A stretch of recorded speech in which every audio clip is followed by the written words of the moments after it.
Hello and welcome to Point Taken, the podcast for people who are either obsessed with Cedar Point or about to be. My name is Kate and I'm your host. I am a Cedar Point local who eats, sleeps, and breathes in this park in the summer. Welcome to the second episode. Today we're going to be talking about a local's guide to trip planning. Now there's a lot of things that go into planning a trip to the parks, whether you are local to Ohio or you are traveling in. You want to make sure that you have the best trip. So you've planned your date, planned your trip.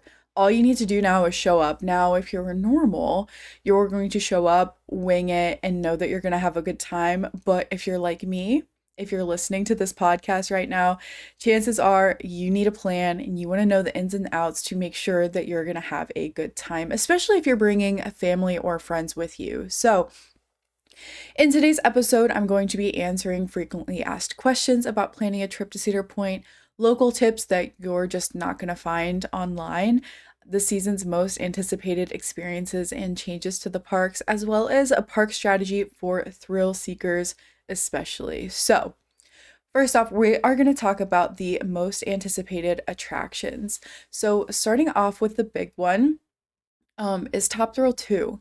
Now, Top Thrill 2 opened officially last year in the 2024 season. There was an entire media day for it, and it was a really big deal when it opened because it was a completely reimagined version of the original Top Thrill Dragster that opened back in 2002. Top Thrill Dragster was built by Intamin. It was built in 2002 and at the time was the world's first strata coaster, going over 400 feet and currently sits at 420 feet high. And several years ago, I don't remember the exact year, forgive me, there was an accident where a piece of the ride came off mid-run and ended up injuring a guest in line, and it was a very serious injury. It shut down the ride for several years, and for a long time we didn't know what the future of Top Thrill Dragster was going to be, and the park hinted that they had some fun ideas for it, and roller coaster enthusiasts had a lot of ideas of what was going to go in the place, or if they were going to take it down, or what was going to happen. But we saw them repaint it. We saw them take out the initial launch system, and soon enough we found out that they were building a Top Thrill 2. Now, the ride is very similar to the first experience of Top Thrill Dragster while being completely different. So before, Top Thrill Dragster was a launch coaster with a top hat. It was a one-trick pony where it launched you 120 miles an hour, up 420 feet straight up and then straight back down, and that was the entire ride. Now, Top Thrill 2 is a reimagined version of Top Thrill Dragster where they incorporated what's called a swing launch. And a swing launch is where you go forwards and then you go backwards and then you go forwards again over that track. So now what happens is you leave the station and you're put onto the main track, and then the track actually like flips. And so the track that brought you out onto the main track for the coaster is now attached to what is the backwards spike, which is really cool that they did it. It's really fascinating to watch.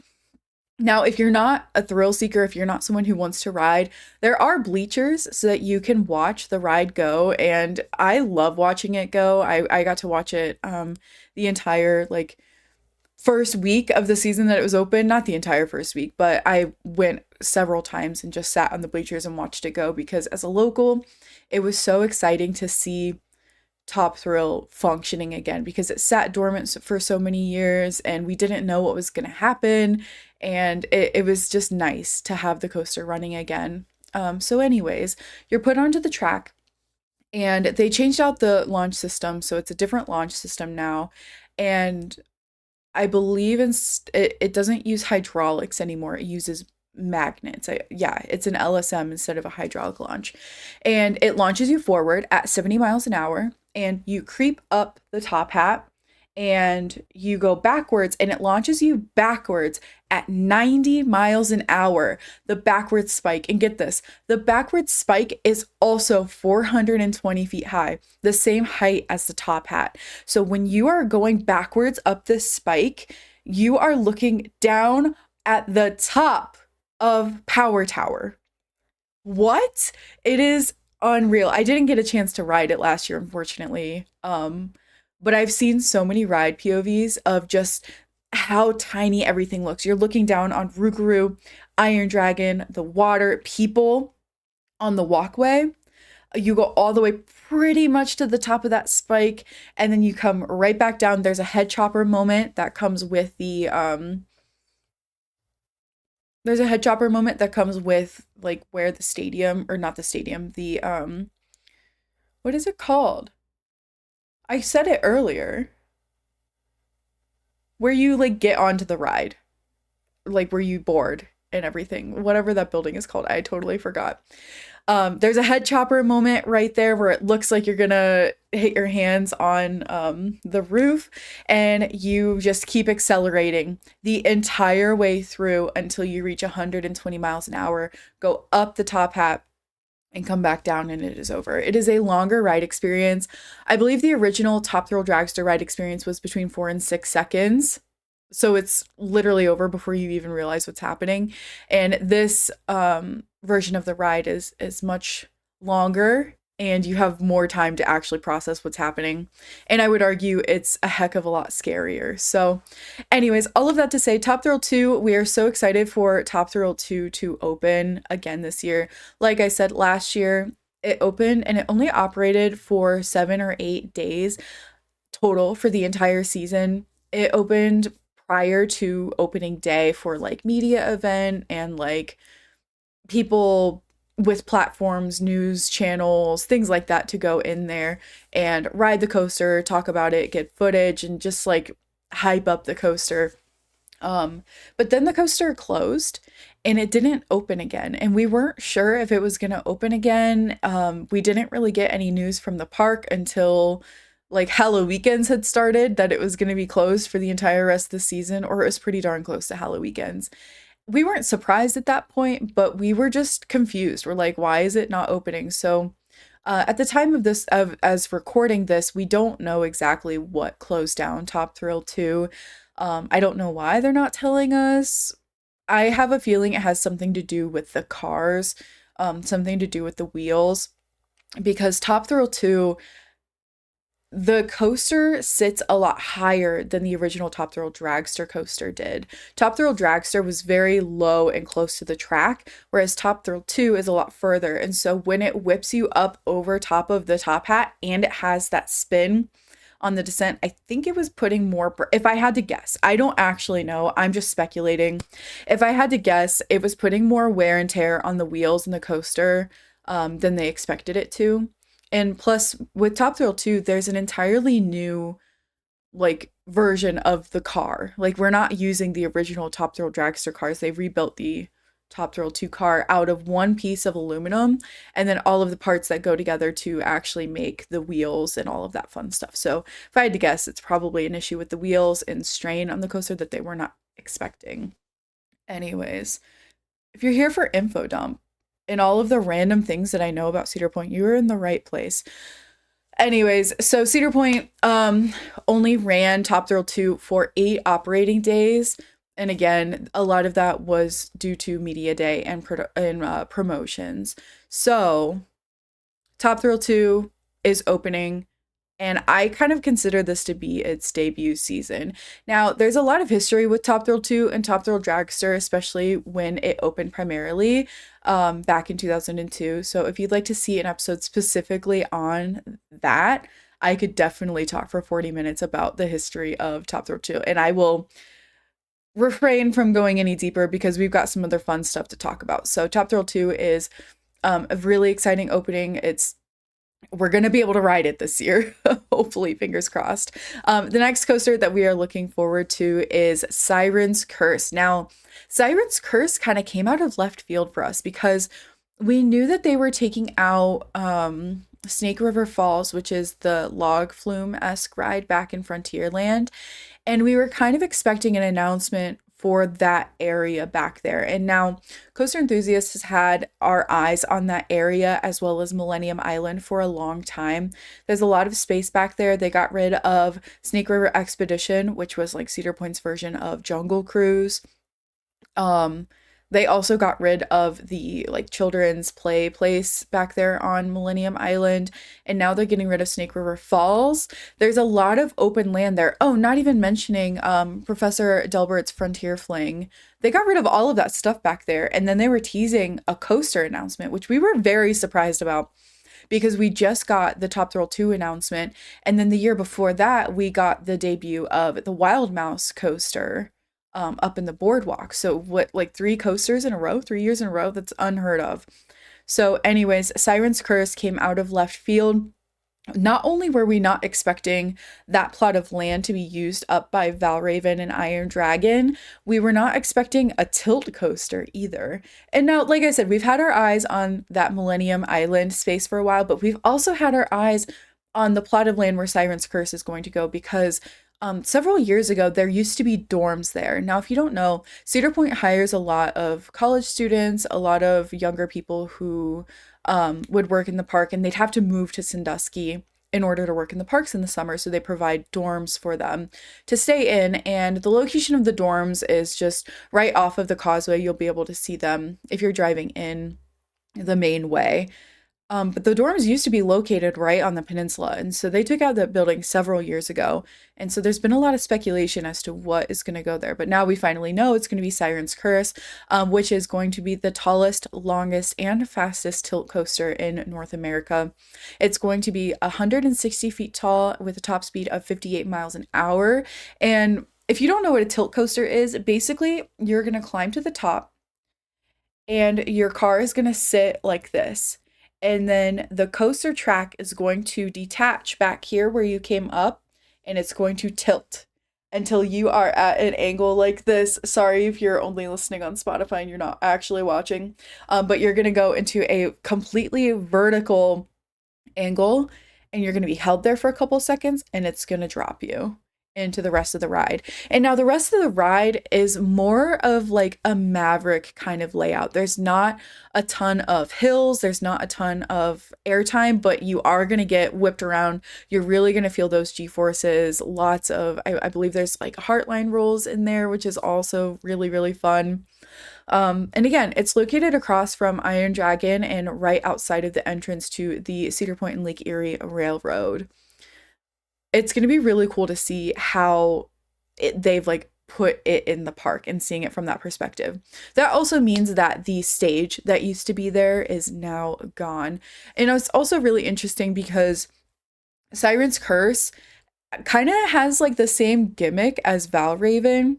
Now, Valraven is not a tilt coaster, it is a B&M dive coaster, but it still has that like, we're going to hang you over the edge for a little bit and then drop you. And compared to Valraven and Siren's Curse, they sit right next to each other. The height difference is very interesting too. So I'm excited to see what it looks like from like the human perspective down on the sidewalk looking up at Siren's Curse, because we've seen a lot of aerial shots so far. We've kind of touched on this. Excuse me.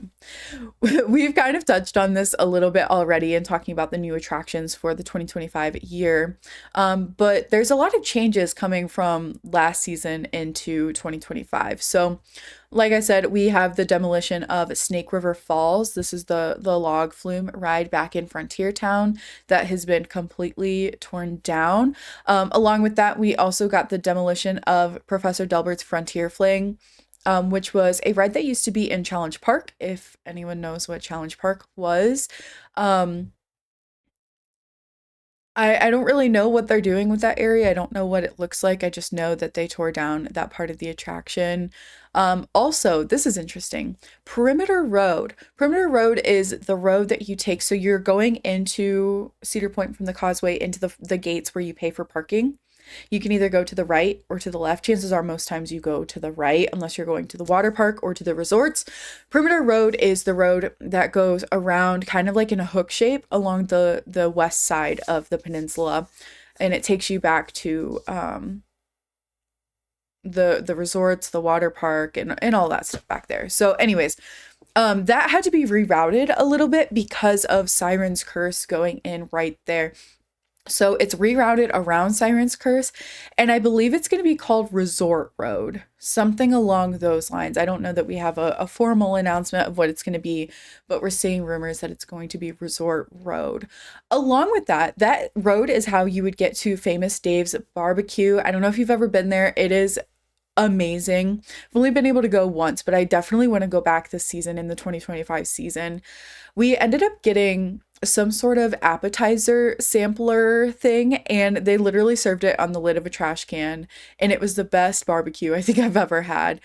And so we're still having Famous Dave's. It's just not going to be located off of Perimeter slash Resort Road. It is going where the Quaker Steak and Lube restaurant was, out on the main road. I don't remember what that road is actually called, but it's kind of over by where Castaway Bay is, across the road from the Thirsty Pony, in that area. And you can actually see it now on Google Maps if you're curious into looking more specifically at where that restaurant is. But if you haven't been, I highly recommend. Next up, we will be talking about tips.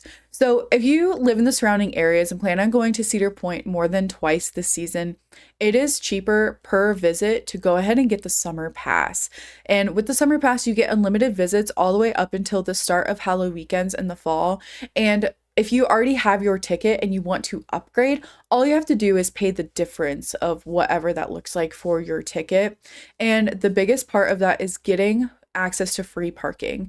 Parking at Cedar Point is very expensive per vehicle. It is $30 per trip. And say you go twice, say I don't actually know the price of admission, general admission for Cedar Point off the top of my head because I am a pass holder.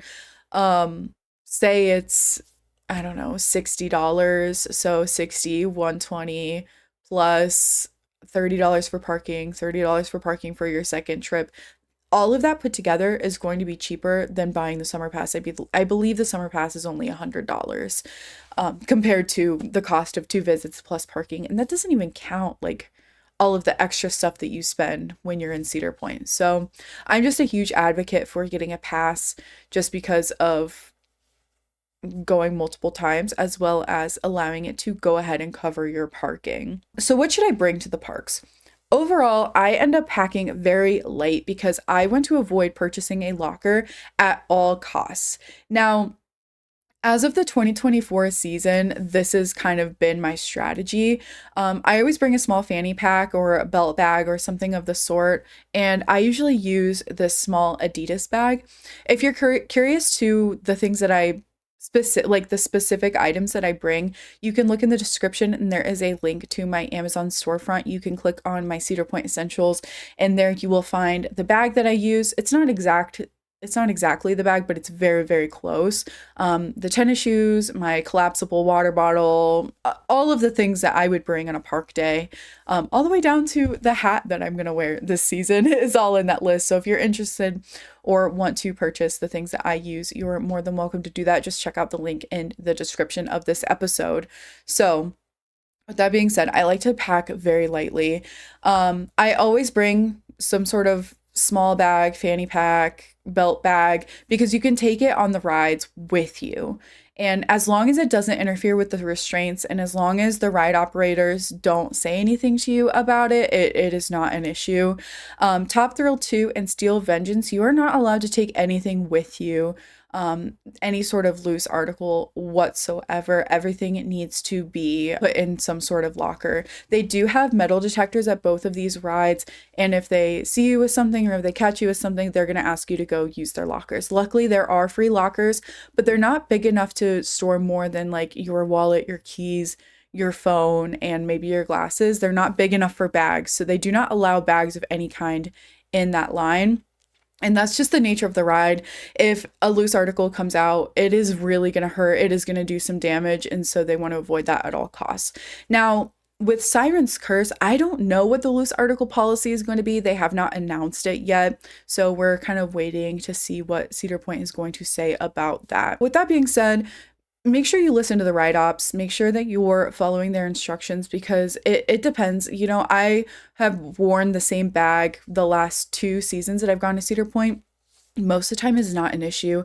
However, there was one time I was riding Gatekeeper and a ride op came to check my restraint and asked me to take the bag off and put it in one of their bins, which is I have no problem doing that whatsoever, but also be aware not all of the rides have bins off to the side.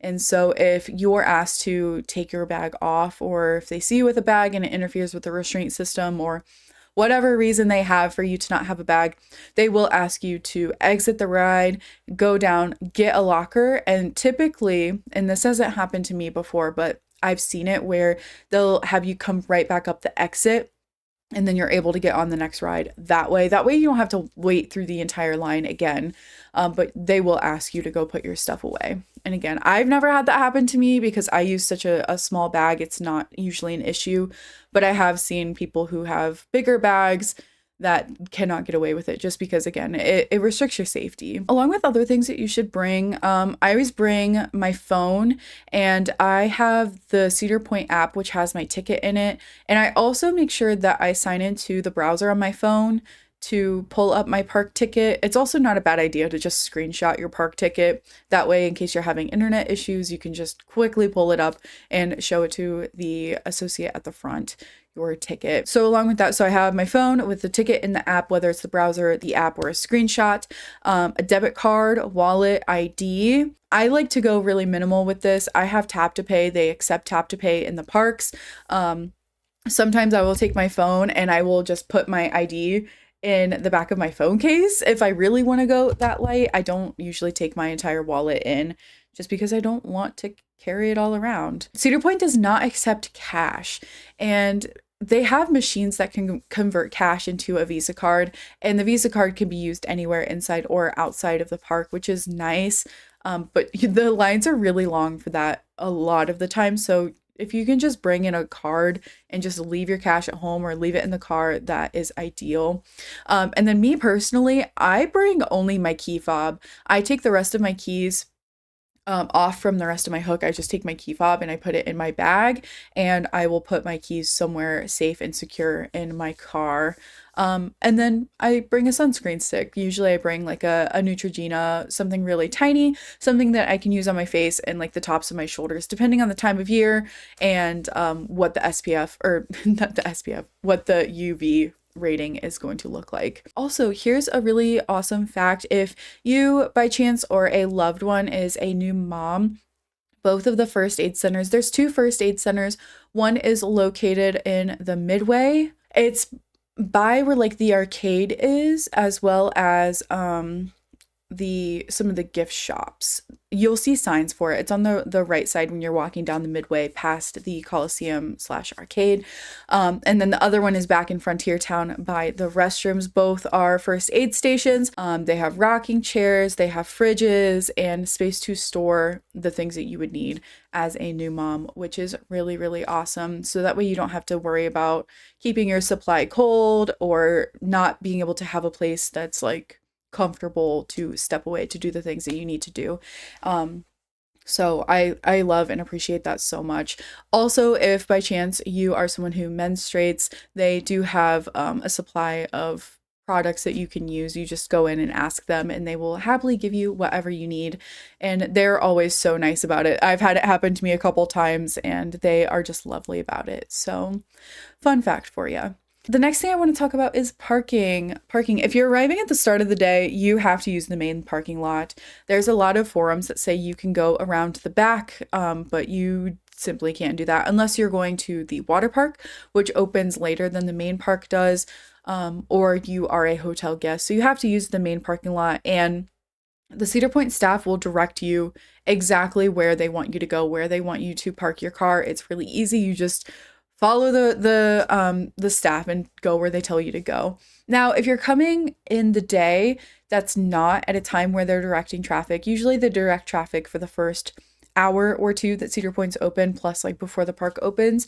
If you're coming after that, my best advice is to take your car and drive it all the way up to the front as far as you can, and then look off to the right, the far right. Like there's a row of houses on the peninsula back there, and there's a parking lot, and then there's like a a strip where you can drive up and down. Drive all the way up that and look to the right because there are going to be parking spots that are available and free to use up there.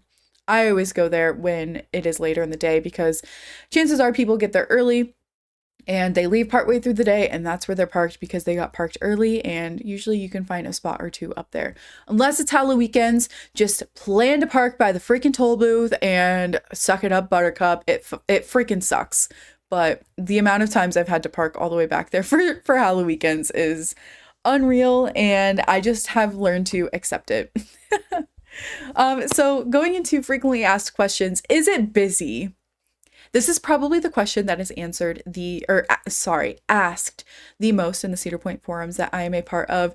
It is so hard to tell when it is going to be busy and when it is not going to be busy, but there are crowd calendars online that you can look at, that you can see historically what days and times of year have been busy. From a local's perspective, let me tell you, May. When you're going on a trip to a theme park in May, you're probably thinking, the kids are in school. There's not going to be any kids at the park. And I cannot tell you how wrong you are in the most polite way ever. In May, Cedar Point offers a lot of events for schools, lots of group events and things like that. So if you're going in May, especially towards the mid to end part of May, there's going to be a lot of school trips that are taking place. Most of it is music in the parks, which are where middle school and high schools band, orchestras, and choirs can perform. They perform both at the Jack Aldrich Theater as well as at the Convention Center back by Windseeker. And you can see upwards of 50 to 75 to 100 buses per day in May sometimes. And along with that, a lot of groups will go just for fun, school trips, class trips, senior trips. When I was in high school, my calculus class, I was not in calculus, but the calculus class got to go to Cedar Point because they did some sort of project where they were calculating something about related to calculus with the roller coasters. I don't know exactly what it was, but my point being, there's a lot of school trips in May, and there are going to be a lot of kids, even though you think that they'd be in school. No, they're in the parks because the school year is getting ready to wrap up. So in May, just be aware of that.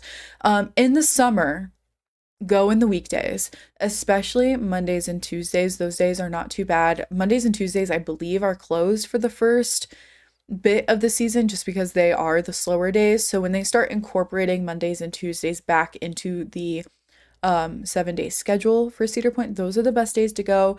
Those are the days that people don't want to take off work, that they're busy. It's right in the middle of the week. You're going to have the best chance of getting good crowds that day.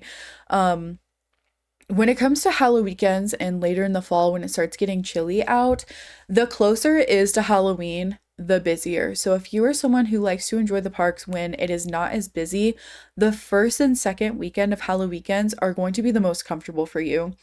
The closer it gets to Halloween, the more intense and busy and packed it gets. And I don't know about you, I don't like being in the parks when it's super packed, but I also realize that I have the privilege of being a local and going whenever I want. So if it's really busy, I can just say, I'm going home, which is really nice.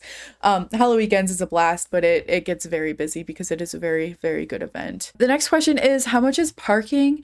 I think I said this earlier, but parking is $30 per vehicle per day. Yes, it is a doozy.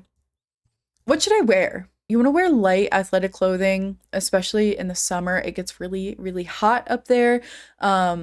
Shorts with zipper pockets is a plus. That way you can just zip your stuff away and you don't have to worry about it. If you have your phone in your pocket and it's just a plain old pocket with no zipper, you will lose your phone.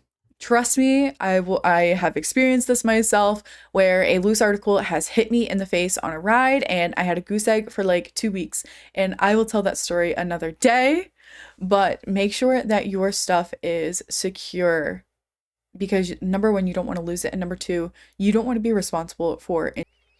Anyway, you want to wear broken in tennis shoes. I also really like to wear athletic sandals. I wore Chacos for a long time, but I've since switched over to like the Skechers sandals. But it's like a strappy athletic sandals with arch support. I especially like wearing those on days where it is raining in the park. I like to not worry about wet tennis shoes and wet socks, so I'll wear those sandals. And then depending on weather, you might need a raincoat. Just because it's raining in Sandusky doesn't mean it's going to be raining on the peninsula. And just because it's raining on the peninsula doesn't mean it's always going to be raining in Sandusky. The weather up there is a little weird, so just make sure that you're paying really, really close attention to what's going to happen. And just because it's raining doesn't mean you have to leave.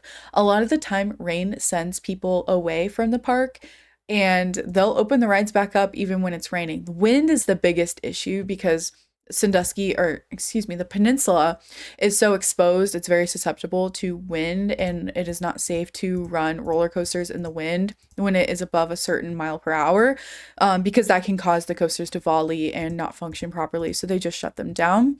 But if it's raining, some of the best memories I have at Cedar Point is riding Millennium Force and getting pelted in the face with rain. And it is a lot of fun because the weights are usually low when it rains, especially when it's like a rainy day all day.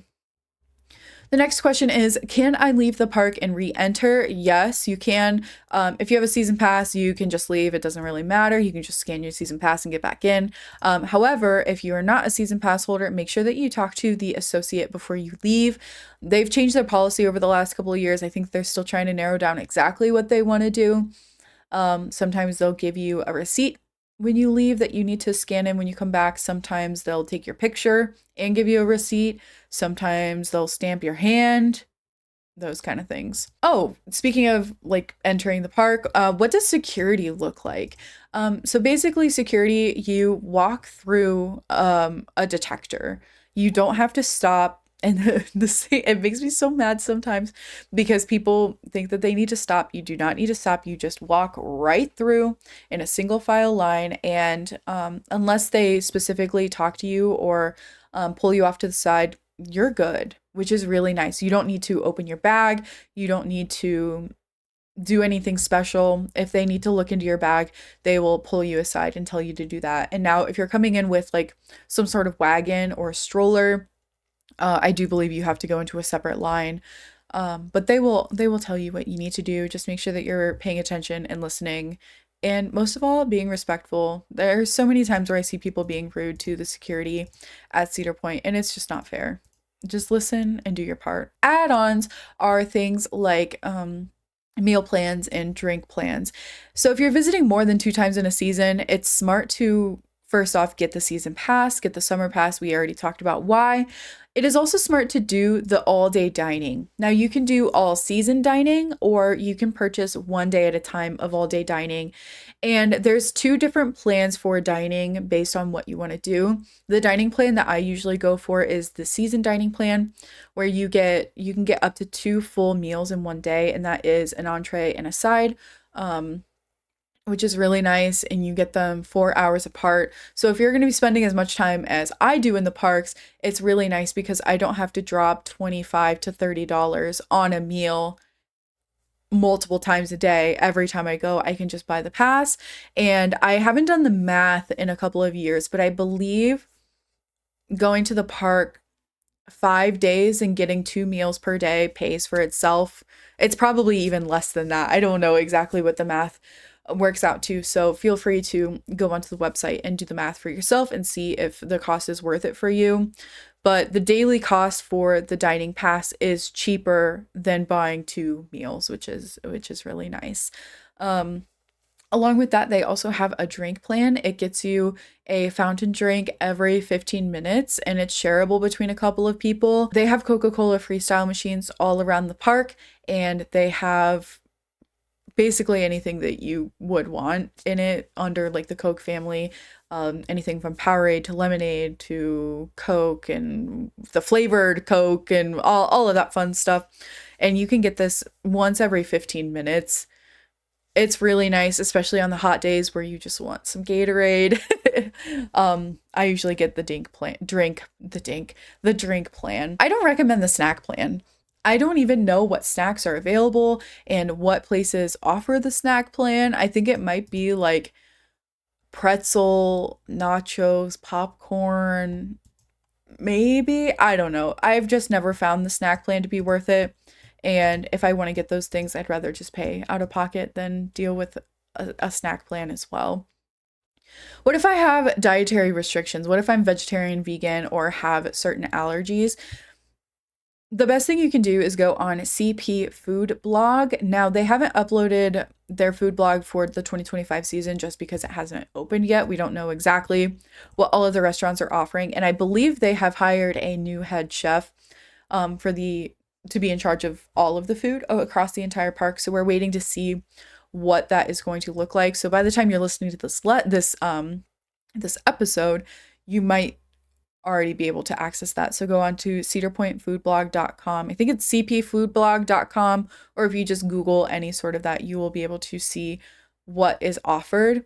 Along with that, the sit down restaurants have the option to order 3 sides instead of an entree and a side. So say you're a vegetarian and you can't have any of the entrees, they allow you to get 3 side dishes. So you could get a salad, mac and cheese, wedges. They also have things like fruit and fries and I don't know, theme park food. So that is a really nice addition to, but it's just really nice to have. Okay, we're gonna take a break from the tips and planning stuff, and we're gonna go over to our pet peeve pit stop. I hope that you enjoyed my pet peeve pit stop last week on episode 1. It was very niche, and it just really I don't know. I all I'm saying is when you watch people get their drinks from the Coke freestyle machines, you are gonna see why it is a pet peeve of mine. So, anyways, this week's pet peeve pit stop is to think critically about the people that you are bringing with you in your group. Something really important to talk about is ride compatibility. I can't tell you how many times I've gone, chaperoned, been in a group, or gone on a trip to Cedar Point, and a group cannot decide on what they want to do. And so, to make this really easy, I like to think of 3 categories of riders. Number 1 is fearless. You will ride everything in the park. There's nothing you won't do.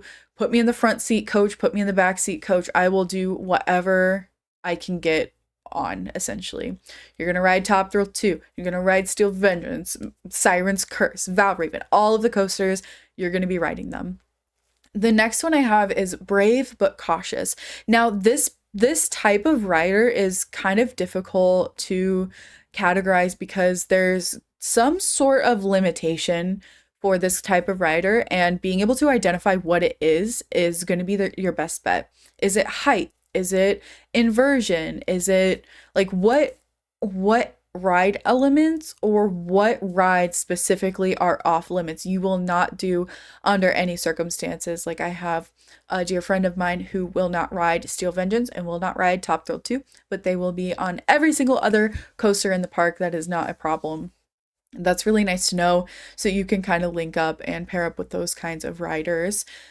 The last version of a rider I have, I just call them content, and they are the atmosphere enjoyer, the foodie, would rather spend time on the railroad, at Sweet Spot, sitting at the Grand Pavilion on the outside deck on the top, watching over Lake Erie, enjoying a nice drink, carnival games. This person is content. They are not there for the rides. They are not a thrill seeker. They are just there to chill and take in the environment. Now, imagine a content rider with a fearless rider. That is not compatible at all, and I think both riders are going to go home upset and not enjoying their day as much. So it's really important to talk about what your limits are and what you're okay with and what you're not okay with, and go into the day with those expectations. Have that conversation at the beginning of the day so that you don't cause fights later in the day. I can't tell you how many times I have seen random people fighting and arguing about stuff like this when it could be very easily prevented. The next segment for the day is Cedar Secrets. Now, this is secrets from a local, things that you might not know if you are visiting and have not grown up with the parks like me. So, Cedar Point has an app that you can download. All of the Cedar Fair slash Six Flags parks have an app that you can download. You can link your tickets to, you can view your food and drink passes. You can even pull up a map and say, I'm in Frontier Land right now, and I really want to go to Gatekeeper. What is the quickest way to get there? The map in the app will direct you with GPS, which is really nice for people who don't know their way around, as well as restaurants and other attractions. They updated this app prior to the 2024 season, and I will say it is in a much better place than it was. The UI is a lot better. It just looks better overall, but the app is not perfect. The app still has a lot of issues, specifically wait times. The wait times are never accurate in the app. And say you're on the boardwalk and you want to go ride Valraven. Now that's not a really far walk to go from the Grand Pavilion to Valraven. And there's been times where you look and you're like, oh, it's a 45-minute wait. That's the lowest it's been all day. And you show up and it's a 90-minute wait. And you're like, what the heck? The like the wait time that is by the ride op at the entrance of the ride is the most accurate, except for Gemini. Except for Gemini. You can never count on the Gemini wait time to be correct, unfortunately. The reason for that is there is no ride operator that sits out in front of Gemini to answer questions or talk about the ride or check your ride height or anything. Usually that's right before you get to the platform. And so that's another reason to make sure that you go into the park knowing your height requirements if your kiddos are tall enough to ride certain rides. It would suck on a busy day to wait an hour for Gemini, only get to the top, get ready to get on the platform, only to find out that your kiddo is not tall enough. So anyways, with Gemini's wait time, there's no one out there to monitor it, and people touch it and move it, and I've seen kids just run in the line and spin it, and it lands at like 3 hours. I don't remember the last time Gemini was at a 3-hour wait. So just be aware, all of the signs that say what the wait times are 9 times out of 10, 10 times out of 10 more accurate than the app, except for Gemini. All right, jumping back into the tips from a local. The park opens at 10 a.m. Early entry is at 9 a.m. If you are someone with early entry, I believe you have to have the Platinum Pass. I believe it is one of the upscale passes so that you can get in at 9 a.m. Or you have to be staying on site at one of the resorts, whether it's Hotel Breakers. I forget the name of the coaster, or the hotel right outside of the park. Or you could be staying at the campsite on the peninsula. Any of those like specifically branded Cedar Point hotels will give you early entry. And again, that gets you in at 9 a.m. And so these are the rides that are available for the 2025 season. Sometimes they change throughout the season, so don't be afraid to hop on the website and double check what they are. But as of the time of recording this, the 2025 early entry rides are Cadillac Cars, Cedar Downs Racing Derby. That is the fast carousel. Gatekeeper, Iron Dragon, Kitty Kingdom. Kitty Kingdom is that kids area up by like all the carnival rides when you're heading over to Gatekeeper, as well as Millennium Force. Now, some things to know about your early entry strategy. Gatekeeper is what I like to call a people eater. People eater is basically just a ride that has high capacity for people, moves people through very quickly. So Gatekeeper is a people eater, and you will get through it very quickly. So typically if I'm doing early entry, I will head straight to Gatekeeper and get a quick ride on it. If Gatekeeper goes down, exit the ride and go somewhere else, because you don't want it to eat into your early entry time. Rides can go down for a lot of reasons. A lot of the times it's just some sort of computer throwing an error for whatever reason that needs to be cleared before the ride can go back up again. Sometimes they need to get maintenance involved. It's really hard telling why a ride goes down. So if it goes down during early entry, just cut your losses and go somewhere else. That's my best advice. Because if you wait around, say you wait 20 minutes for it to open up, it's now 9:20, and then they have to run a couple of empty cars just to make sure that it is running properly, then it's 9:30 and you've already lost half of your early entry ride time just waiting for a gatekeeper to go up. A ride that's probably not going to be a super long wait later in the day, depending on what time of the season that you go in. So if gatekeeper goes down, it's good to just leave. So I have a story time. One time I was visiting with my friend and we waited for early entry and we got in line, got into the front seat of gatekeeper, and they had given the thumbs, they gave the all clear, ready to go. And all of a sudden, the ride stopped. Like it started to go and then it stopped. And they ended up doing like an e-stop on the ride. I still don't know why it stopped, but we waited for a long time in our seats. We were in the front seat, ready to go, and they ended up deboarding us. And we were like, what do you think? Is it worth waiting for? And sometimes, most of the time, the ride operators will be like, I don't know, I can't tell you. Because at the end of the day, they can't really guarantee how long a ride will be down because there's so many variables and factors that go into it. By the way, if you are more interested in ride malfunctions, ride stops, evacs, all of that stuff pertaining to Cedar Point, stay tuned this season. I believe that is coming at you episode 5 of season 1. So make sure to check that out. And so we were in the front seat, we got deboarded, and we decided to just cut our losses and leave. And so we ended up walking all the way back to Maverick.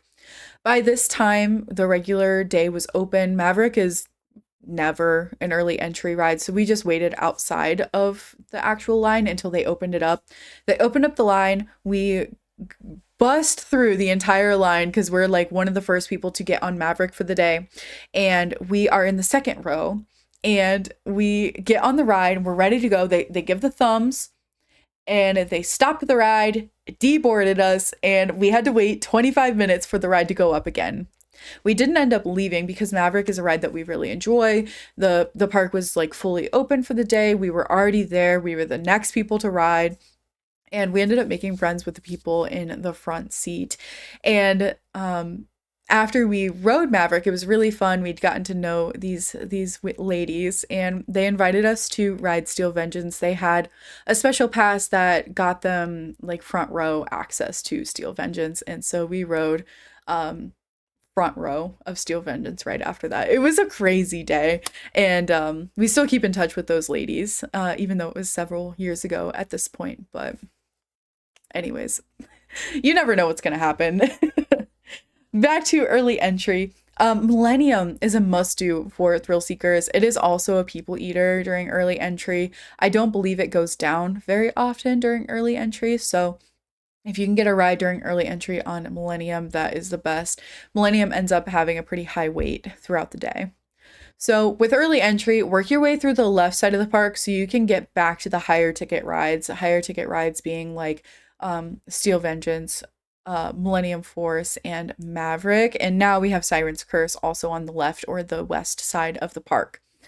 Some people use early entry to camp the bigger rides because you have full access to the park during early entry. You just can't enter all of the lines until the ride is officially open for the day. So I anticipate during early entry, a lot of people, especially resort guests, are going to go straight for Top Thrill 2, go straight for Siren's Curse, and sit there and create a line until the ride opens up for the day.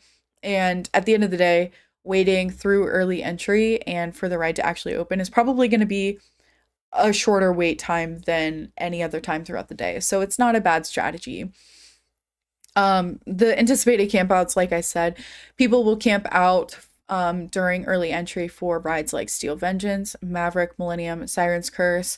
I've seen people camp out for Valraven, and definitely Top Thrill 2. So you're in the park. It is a normal day. It is fully open. We're not talking about early entry anymore. We're just talking about regular park strategy for thrill seekers. This is what I would do if I was coming into the park.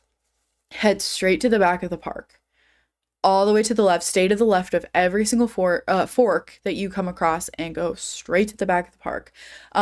Locals always work back to front. Tourists work front to back because what happens is you walk into the park, the first rides that you see are Raptor and Gatekeeper. Gatekeeper looks especially appealing because of the way that it is in front of the front gates. It's usually running a little bit. It gets you hyped for the day. The wait times for those rides are going to be low-ish, but by the time that people coming in the front gates file in, the wait time is going to be longer than what it says on the outside. You're like, oh, it's a 5-minute wait. It's never a 5-minute wait because of all of the people that file in right as soon as the park opens. And so while all of them are on Gatekeeper, Max Air, Kitty Kingdom, Raptor, Iron Dragon, you're going to be going to the higher ticket rides and working from back to front. Raptor will always be less busy later in the day than it is in the morning. Raptor is always busy in the morning, but that's because it is the first attraction that you come across that you can physically enter a line into. High value rides will have a long wait throughout most of the day, but again, like I said, the further in the park you go, the better chance you have of getting a shorter wait time and overall maximizing your day. Also, don't be afraid to skip rides that are busy and come back later in the day.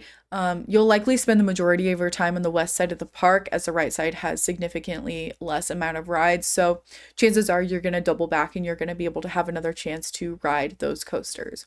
Along with that, a lot of people, like myself, argue that night rides are better than day rides. However, the nighttime is very limited because the park does close normally around 10 p.m. So it's not dark for a long time, but the night rides are so good. Highly recommend night rides on rides like Millennium Force and Steel Vengeance. Those are already high thrill rides, and something about the way that a ride runs throughout the entire day, they say that the wheels heat up, the track heats up, and it runs faster. And it definitely feels like that. So, highly recommend night rides. Do not skip out on things. Like, make sure you have your stamina throughout the entire day so that you can keep going at night because the night rides are where it's at. Last couple things I have for you. One-liner tips. This is just one-line tips that are going to be helpful for you as you plan your trip to Cedar Point. Number one. Well, I guess in no particular order. Gatekeeper, left side, back seat. That's where you want to be. Don't sit on the wheels of Magnum or Gemini if you can help it. Those tend to be the rougher spots to be. If you can sit on a seat that is not sitting on a wheel, you're going to have a much better time. The sky buckets. I call them sky buckets. I don't know what you call them. I've always called them sky buckets. The sky buckets are never faster than walking, but it is a nice break and you get a really nice breeze with it. We talked about this. The wait times on the app are never reliable. We also talked about this. During the entire month of May, schools host trips and it gets busy. Even though schools are still in session locally in Ohio, it doesn't mean that it's not going to be busy. And the last one I have for you is weather can and will shut down rides as the peninsula is very susceptible to high wind. And like I said earlier, just because it's raining on the mainland doesn't mean it's raining in Cedar Point. And just because it's raining in Cedar Point doesn't mean that it's raining in the mainland.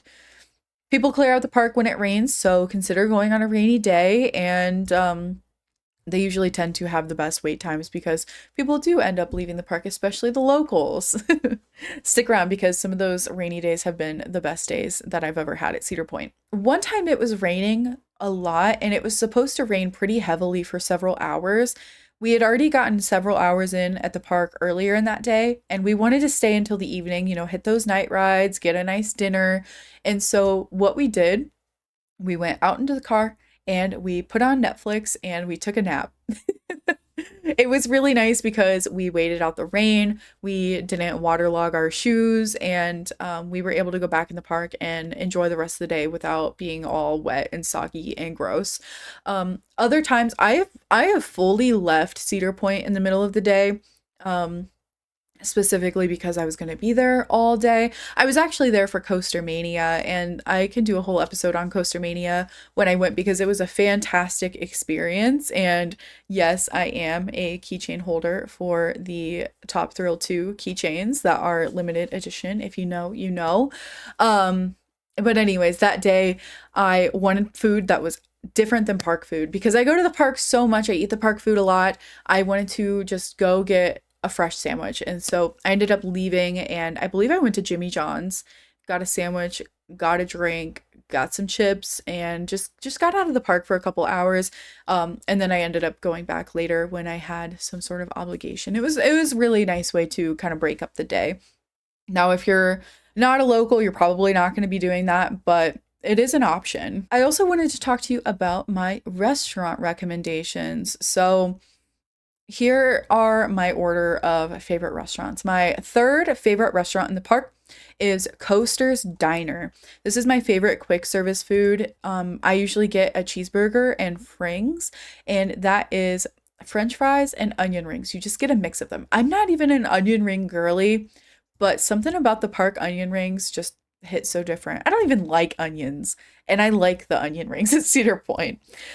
Coasters is located right at the fork where you go left, you see Siren's Curse and Iron Dragon. If you go to the right, you see Top Thrill 2. So Coasters is right there. They have some old cars out front and sometimes even a show.